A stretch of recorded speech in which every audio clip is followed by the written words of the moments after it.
Bueno, muy buenos días a todos. Mi nombre es Abril Fernando Fernández Ochoa y bueno, este es el repaso de fisiología celular, ¿vale? Y transmitimos directamente desde Chichichimahuacán, el estado de México. Bueno, entonces, lo primero que vamos a ver el día de hoy es hablar acerca del concepto de qué es homeostasis y qué son los términos de retroalimentación. El concepto de homeostasis es importante porque básicamente el funcionamiento y la salud del cuerpo está regulado en esto. El conjunto de sistemas que vamos a ver a lo largo de estos repasos fueron los mismos y visto los al principio. Y tienen la función de que tienen la función todas de mantener la homeostasis. Entonces, ¿qué es homeostasis? Bueno, realmente el término de homeostasis hace referencia a un término de que hay cierto mantenimiento de ciertas variables en el organismo. Es importante recordar que el concepto de homeostasis no es igual al concepto de equilibrio, porque si así fuera, entonces yo me equilibraría con la temperatura ambiental, yo me equilibraría, no sé si hubiera equilibrio de iones, entonces se perdería la homeostasis. De hecho, eso sería patológico. De hecho, si hubiera estado de equilibrio, probablemente una persona estaría enferma, muy grave. Entonces, el concepto de homeostasis hace referencia al mantenimiento de condiciones casi constantes. Por eso es que todos los parámetros normales que vemos, bueno, todas las variables que valoramos en alguna persona, los consideramos en cuanto a rangos. Porque a eso nos referimos con variables. ¿La siguen? Muy bien. Hay varios tipos de homeostasis. Hay muchas homeostasis a lo largo en el cuerpo. Por ejemplo, existe la homeostasis térmica, que justamente hace referencia a que la temperatura corporal se regula bajo ciertas condiciones. No es lo mismo la regulación de la temperatura corporal en el desierto en regiones árticas, son diferentes.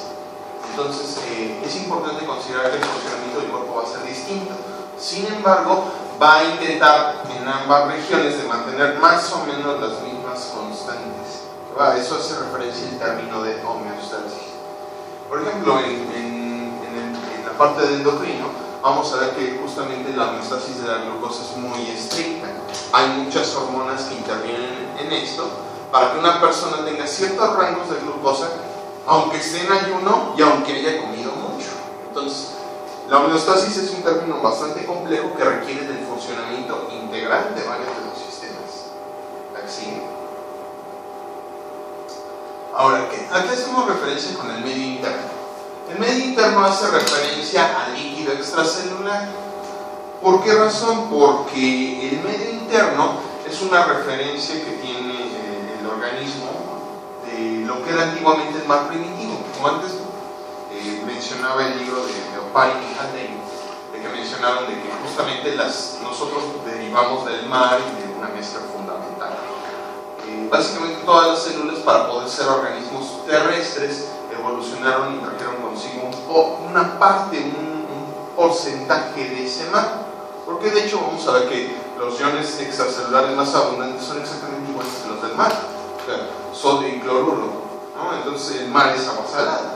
Pues básicamente nuestra sangre funciona como un agua salada, ¿vale? Entonces, para esto vamos a ver en el siguiente tema ese concepto de lo que es agua corporal total, y por eso el agua corporal es lo más importante en el organismo y su regulación también va a ser muy importante. ¿La sigue? Muy bien. Entonces, ¿para qué sirven en el conjunto los sistemas corporales? Básicamente sirven para regular un poco la homeostasis. El sistema encargado del transporte de este medio interno se denomina sistema cardiovascular. La función del sistema cardiovascular es transportar justamente este líquido extracelular. Este, junto con el sistema linfático, tienen esa función de transportar el líquido extracelular. Y de esa manera todas las células van a estar en contacto con este medio interno. ¿Siguen? Existen otros sistemas corporales que intervienen o relacionan o interactúan con el medio ambiente. Estos sistemas son el aparato locomotor, que incluye a los músculos, a los huesos, a las articulaciones, ¿sí? Que tiene la función justamente del desplazamiento de los individuos y le permiten interactuar con el medio de esta manera. El sistema respiratorio, que tiene la función de intercambiar sustancias con el aire ambiental. Todo esto para transportar gases o eliminar gases provenientes del medio interno. Y el sistema digestivo, que tiene la función de justamente de absorber nutrientes, de absorber sustancias que requiere el organismo a partir del medio. O sea, por ejemplo, yo comiendo alguna planta, algún animal, obtengo los nutrientes que yo necesito como organismo, ¿vale? Y entonces yo también voy a eliminar ciertas sustancias que no requiero. Entonces, la función de estos sistemas en su conjunto es el transporte de nutrientes hacia el medio interno y también la eliminación de sustancias tóxicas.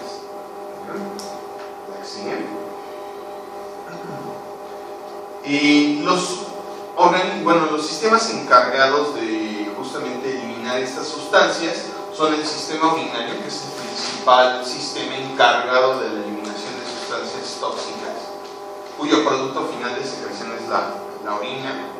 El sistema respiratorio, que también, como habíamos dicho, permite la entrada, pero también la salida de gases, como por ejemplo el dióxido de carbono. Y el sistema digestivo, que también permite eliminar, por ejemplo, cierta cantidad de agua, bacterias que no funcionan y algunas otras sustancias. Y algunos sistemas de relación, mencionamos un par porque en realidad hay más. Tenemos dos sistemas que regulan el funcionamiento del resto de los sistemas.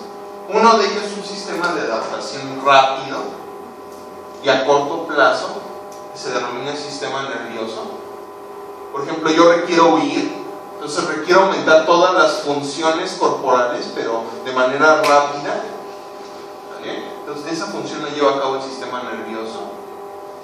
Yo requiero, acabo de comer, requiero digerir. Entonces el sistema nervioso dice apaga y entonces activa la función muscular del tubo digestivo. Y también tenemos regulaciones a largo plazo, ¿vale? Regulaciones a largo plazo, aunque son más lentas, y a esto hacemos referencia con el sistema endocrino. La diferencia entre ambos sistemas es que uno es un sistema de regulación rápido pero de corta duración, y uno es un sistema más lento pero de larga duración. Por eso es que gran parte de los cambios nerviosos son muy temporales, en cambio los del sistema endocrino son más largos, son más prolongados. ¿Dudas de estos aquí? Muy bien, siguiente. Bueno, entonces, ¿de qué manera también el organismo mantiene o puede regular todos estos sistemas? Por medio de algo que se denominan sistemas de control. ¿Qué son sistemas de control? Hace referencia a los mecanismos que tienen todos estos sistemas con la finalidad de regular la homeostasis. Entonces, muchos de los sistemas corporales se requieren regular, todos, de hecho. Entonces, existen muchos sistemas de control. El más importante de todos ellos son los sistemas de retroalimentación negativa, ¿vale? En donde el exceso de un estímulo me genera inhibición. Por ejemplo, si yo hago una contracción muscular muy intensa, eso me va a propiciar relajación muscular, ¿vale? Si tengo glucosa elevada, se van a llevar a cabo mecanismos que me van a disminuir la glucosa. ¿Sí queda claro eso para todos? Entonces, eso tiene la función de la retroalimentación negativa. Sin embargo, no es el único mecanismo. ¿Sigue?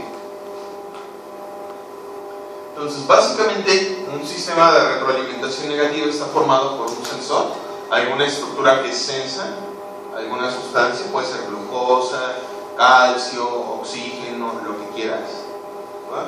Un sistema que integra, puede ser esa misma célula, ¿verdad? A veces no. O sea, por ejemplo, una célula tiene sensor para glucosa, ¿no? Y la célula que hace el ajuste es la célula beta, ¿no? Y entonces va a producir alguna hormona, ¿verdad? Que a lo mejor esa es la sustancia ejecutora. Y eso me va a llevar a un balance, a un ajuste de esa variable. Ejemplo, tengo glucosa alta en sangre, ¿no? Entonces, si tengo glucosa alta en sangre, quien lo detecta esto es un sensor que está en la célula beta. Quien integra la respuesta es la célula beta. ¿Qué produce esta célula beta? Insulina. ¿Y qué función tiene esta insulina? Disminuir los niveles de glucosa para justamente generar un ajuste de esta variable, con la finalidad de otra vez llevar a la glucosa a la normalidad. ¿Sí queda claro eso para todos? Muy bien, sigue.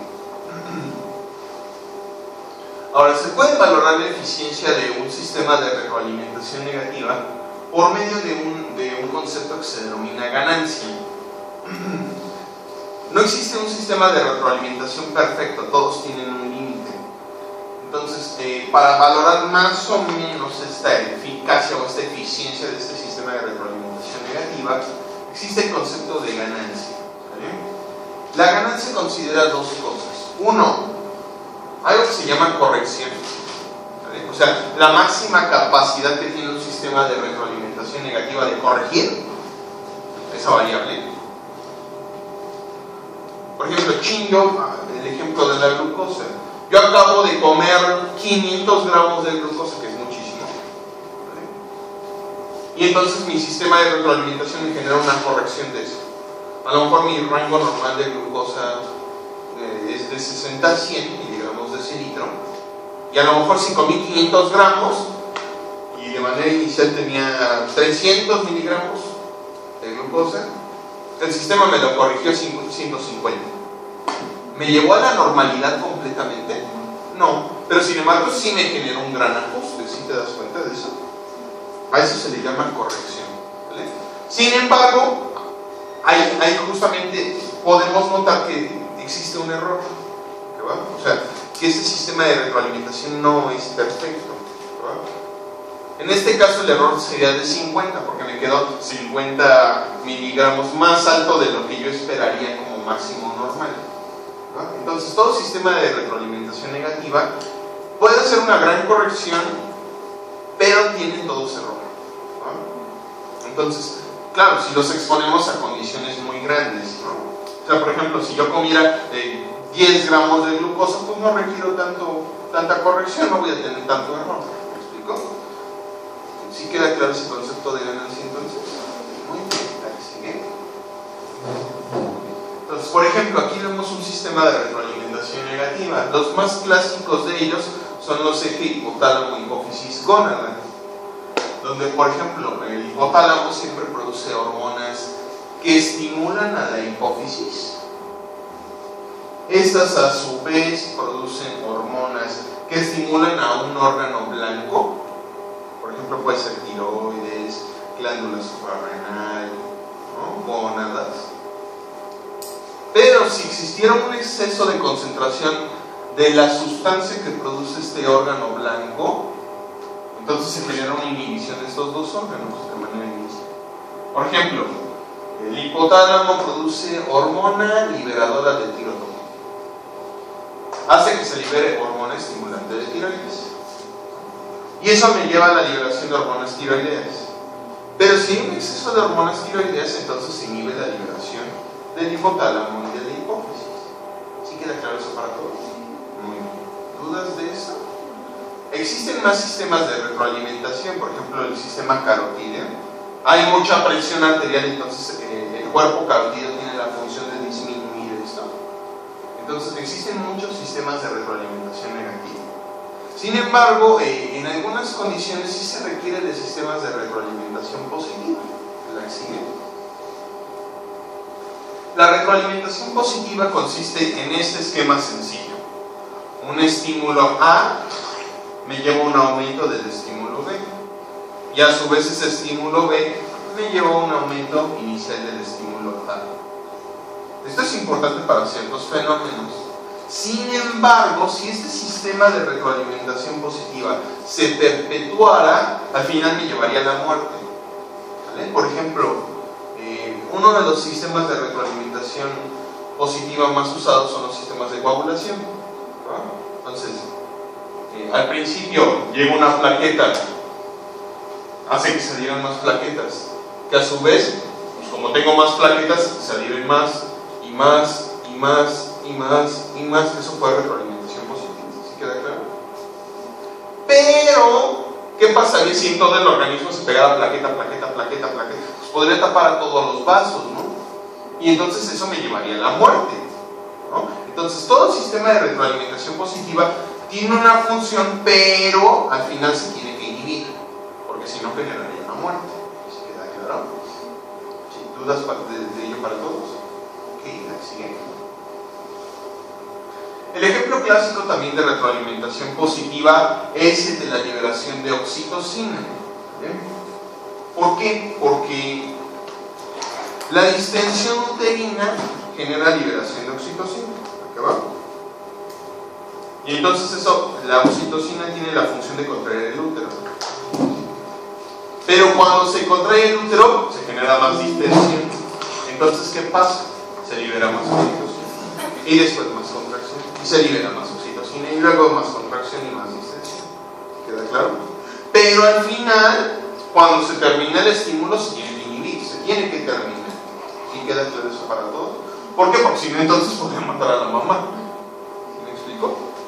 ¿Sí queda claro eso? Por eso el dolor del parto se siente intenso y muy feo, ¿no? Porque de hecho es un sistema de retroalimentación positiva que a largo plazo sí te podría llevar a la muerte,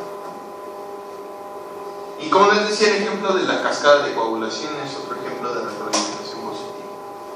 ¿A qué va? La que sigue. Ok. Sin embargo, no es el único sistema que tiene para regular las respuestas el organismo. También tiene algo que se denomina regulación de receptores. ¿Qué es la regulación de receptores?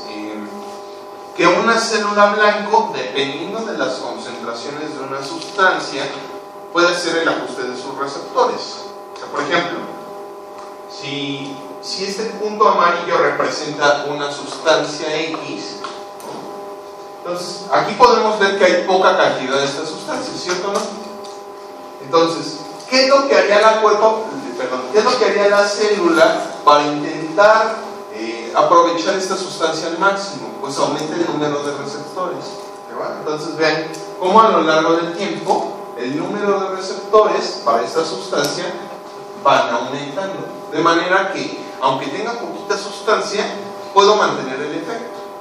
¿Vale? A esto se le llama regulación a la alza, o también se conoce como upregulation. En cambio, lo opuesto funcionaría así. Yo tengo mucha hormona, tengo mucha sustancia. Si tengo mucha sustancia, la lógica de la célula sería: ¿para qué requiero tantos receptores? Si abunda un montón de sustancia. Entonces, ¿qué es lo que hará a lo largo del tiempo esta célula? Que disminuirá su número de receptores. Entonces, vean, hay mucha sustancia, muchos receptores. Y con el paso del tiempo, el número de receptores disminuye. A esta regulación se le llama regulación a la baja o down regulation. Entonces, esta es otra manera en que el sistema, en que el cuerpo, en que el organismo puede regular sus respuestas. Y de esta manera también podría existir homeostasis. Ejemplo, hay muchísimas hormonas tiroideas, pues entonces la célula disminuye su número de receptores, ¿verdad? Para intentar disminuir esa respuesta. Hay muy poquitas hormonas tiroideas, pues aumenta su número de receptores. La manera en que intenta compensar el cuerpo. ¿Queda claro? Muy bien. ¿Sigue? Entonces, hay muchos ejemplos de ello. El ejemplo clásico de la regulación a la baja es la resistencia a la insulina, que consiste en eso, en disminuir el número de receptores. O regulación a la alza, que es la expresión, por ejemplo, de algunas células tumorales de ciertos receptores. Por ejemplo, en el cáncer de mama, el HER2, que es un receptor de un factor de crecimiento epidermal. ¿Sigue?